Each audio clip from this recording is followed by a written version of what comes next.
Hey everyone, and welcome to This Explainer. Today we're diving into something truly breathtaking and honestly, deeply moving. It's a piece of writing called the Carrion Sequence. We're going to be exploring this uniquely Parisian narrative that does something almost impossible. It masterfully maps the clinical, highly forensic science of physical decay directly onto the profound and, let's face it, usually very messy human experience of grief. It's a journey that takes us right to the neglected, overgrown embankments of the River Seine, perfectly blending the meticulous, hyper-focused eye of a forensic entomologist with the completely shattered heart of someone who has just lost the absolute love of their life. So, I want to ask you something right up front, and I really want you to think about this for a second. Have you ever found profound beauty in something that society usually tells us to just entirely look away from? Well, Charles Baudelaire, the famous 19th century French poet, he actually looked at a rotting carcass and saw a perfect mirror of beauty and truth. And taking a page right out of Baudelaire's book, the authors of our source material challenge us to stop separating the beautiful from the abject. They argue that beauty and rot, they aren't opposites at all. In fact, they're collaborators. To really wrap our heads around this, we are going to track the forensic biology of a stray dog's decomposition right across a sweltering summer in Paris. The narrator of our story discovers this fallen dog in July, under the Pont de l'Alma, and visits it continuously all the way through August and into September. We're going to move from what's called the sudden suspension into the liquid bloom and finally arrive at the architecture of absence. And along the way, we'll see how a body doesn't actually just end, but rather it transforms into an entire bustling ecosystem. Okay, so we begin in the absolute blistering heat of July. When the dog's life suddenly suspends, a clinical reality called autolysis kicks in immediately. And notice how this self-digestion completely challenges our typical view of things. I mean, we tend to think of decomposition as this chaotic, destructive, violent force, right? But scientifically speaking, autolysis, which is where the body's own enzymes literally begin to break down its own cells, is incredibly orderly. Our narrator frames this not as some tragedy of destruction, but as the body's very first act of posthumous generosity. The body is literally preparing itself to feed an ecological community that's just waiting out of sight. Now, this right here marks a massive philosophical shift in how we usually view mortality. Think about it. When the dog was alive, it was a specialist. A living body occupies a very, very narrow band of the possible. It needs a highly specific internal temperature, a very specific diet, a precise arrangement of cells just to maintain itself for one more day. But the dead, they become generalists. They expand out into absolutely everything. And the narrator looks at this not as a tragic diminishment of life, but as this massive ecological promotion. It's a state that makes the body completely equal to the entire surrounding landscape. Of course, this transition into a generalist state requires some serious heavy lifting, and a highly skilled workforce arrives to do it. Just look at the precise, calculated choreography of these necrophagous insects. First on the scene, you have the blue bottlefly, which can actually detect the very first chemical signals of death from over a kilometer away. Incredible, right? Then the iridescent green bottlefly arrives. And finally, much later in the process, the hide beetle steps in to process whatever dried skin and connective tissue is left over. It just proves that decomposition is so far from formless chaos. It is a highly organized, deeply collaborative ecological system. And the sheer scale of this workforce is just staggering. 10,000. That is the estimated number of maggots working together in what scientists literally call a maggot mass. And they function as this incredible distributed intelligence. By aggregating together, they generate their own communal heat.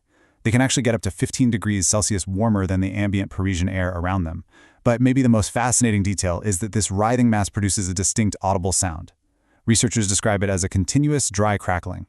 It sounds exactly like rain falling on a paper surface.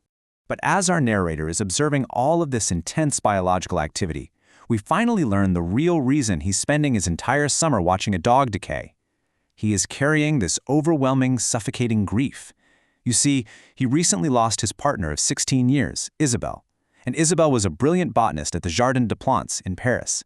She specialized in alpine plants that survived extreme, harsh conditions by literally becoming the conditions themselves. She inherently understood how life persists at the absolute margins. So by the time August rolls around, the unrelenting Parisian heat triggers putrefaction. This is the stage defined by the decomposition of proteins, producing gases that bloat the body, and liquids that begin to actively drain out into the earth. It is the body's most dramatic, most voluminous self-expression. And the narrator? He uses this intense, undeniably brutal forensic reality as a lens to somehow process his own overwhelming emotional void. He realizes that watching this unapologetic, completely unstoppable biological process gives him a strange kind of grounding, something that all the usual human rituals of mourning just couldn't provide him. As the body fully enters active decay, it leaves behind an incredible localized footprint. Those liquefied tissues drain directly down into the earth, creating what ecologists actually call a cadaver decomposition island. You get this concentrated, massive rush of nitrogen, phosphorus, and carbon that completely alters the local soil chemistry for years to come. So the body is quite literally feeding this neglected Parisian embankment, fundamentally changing the very ground it rests upon. And the Earth responds absolutely magnificently to this gift. Specific plants immediately show up to the party. The stinging nettle rushes right in to colonize the disturbed soil. The common groundsel forms this quick, impermanent carpet. And then there's the rosebay willow herb, which is often called the bomb site plant because it historically flourished in the craters of Blitz, London, and it miraculously shoots up vertically. Spurred on by this sudden nutrient cascade, these plants grow at staggering rates. Our narrator even measures a willow herb growing 6 inches in a single night after a rainstorm. I mean, that is just incredible. This massive burst of life brings us right to the core lesson that Isabelle left behind. The body does not stop. The matter of the body keeps moving. For the narrator, this biological continuity offers a really profound, if strange, comfort. Because human grief always demands a clean ending, right? It demands closure, a final period at the end of a sentence. But biology absolutely refuses clean endings. It just offers continuation, constantly redistributing the specific calcium, carbon, and iron of a loved one back into the air, the soil, and the surrounding life. And the generosity of this continuation is vast. Over the course of the entire summer, the narrator keeps a meticulous list in his notebook. 31. That is the sheer volume of different recipient species he observes. We're talking 4 fly species, 3 beetle species, a crow, rats, wasps, and 17 different plant species, all of them sustained entirely by the matter of this single fallen dog. It's an astonishing arithmetic of posthumous giving. Tracking this whole progression through the seasons reveals such a stunning reality. In July, you have the blue bottle fly, initiating everything by detecting those early chemical signals. Then August rolls in, and the maggot mass works collectively to liquefy and absorb the tissues. And finally, by September, the hide beetle steps into the quiet aftermath to process whatever dried skin is left. It seamlessly illustrates that what we mistakenly view as just formless chaos is actually perfect sequential order. Every single stage depends entirely on the previous one and perfectly enables the next.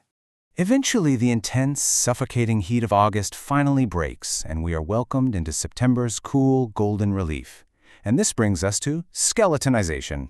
This is that really poignant moment when the soft tissues have completely redistributed back into the ecosystem, and only the structural bones remain hidden in the long grass. The narrator describes this not as a tragedy, but as the architecture of absence. The true form of the dog is finally revealed, like a beautiful, load-bearing structure, entirely stripped of its walls.